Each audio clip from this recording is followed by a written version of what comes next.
আমাদের ওখানে মুখ চালনা করে মানানি তাহলে পাশে মানানি মহিত করছে অনেক সাধু ফকরি আর মোর পরে ফকরি করবো দরকার নাই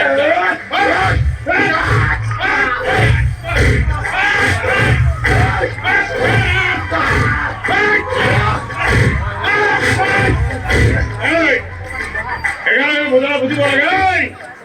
নবদিনের সারেন্ডার করবো এটা কি তাহলে আর মোর পরে ভয় হোক পার্টির উৎসবে তারা নিকাম বলে কথা হয়ে গেল কোন নয় ওই সে দেখুন আসল না মন না হয় ক্যারেক্টার দিবে না জান দেখলে পুরে করে লাশ বিচার রাখলে তাই আবার মহারাজ